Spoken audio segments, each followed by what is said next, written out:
na lang te meron? Yung mga ganito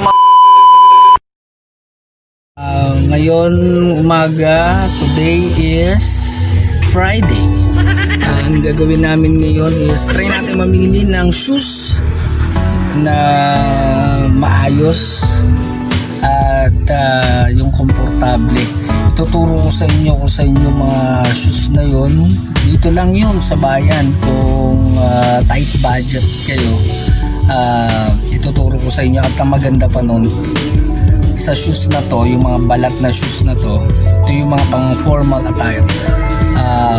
Maganda dito is nakatahi na siya, kaya talagang maganda. Ang budget nito rating 300 to sabihin na natin hanggang 500 pesos, pero yung quality naman niya, yung tibay niya, talaga maaasahan mo. Okay, samahan nyo kami pumunta sa Novaliches, bayan ng Quezon City. Alright.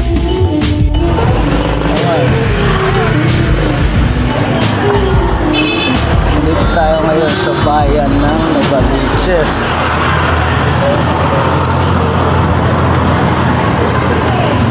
Walking.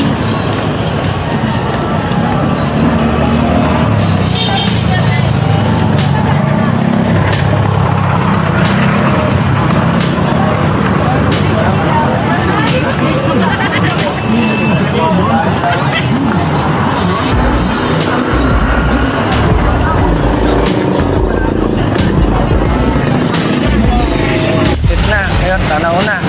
Tatanungin natin kung magkano yung mga shoes.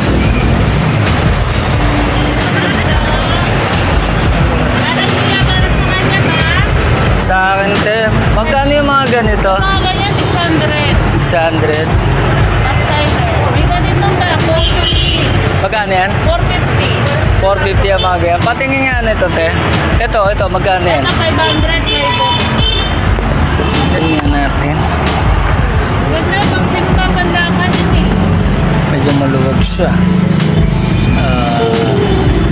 Maraming modified. May mga plain. Magkano te? 500? 500 yung plywood. 500. May maliit ka ng konti nito? Mga...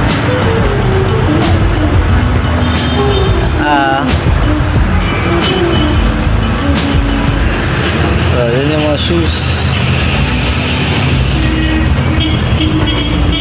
Mga shoes nila. Ito. Kung kailangan nyo ng mga shoes na pang trabaho, nandito din. Meron.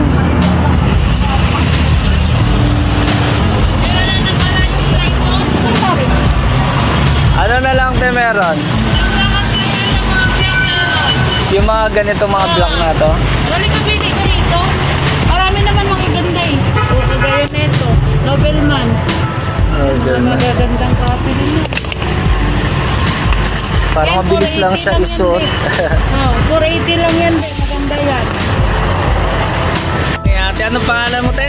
Freda. Freda. Si Ate Freda, tingnan mo naman. Ano yung kuya yung pangalan? Nakabili na kami ng shoes. Ayun o, hawak ni Dwayne. And dun yun sa tapat ng simbahan ng Katoliko dun sa may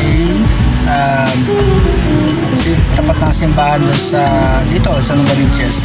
And yun na nga. And ang gagawin na lang namin is on the way home na kami. At may lakad pa kami. Alright, hanggang dito na lang. Maraming salamat sa pagsama and mabuhay kayo mga abuso. Rock and roll.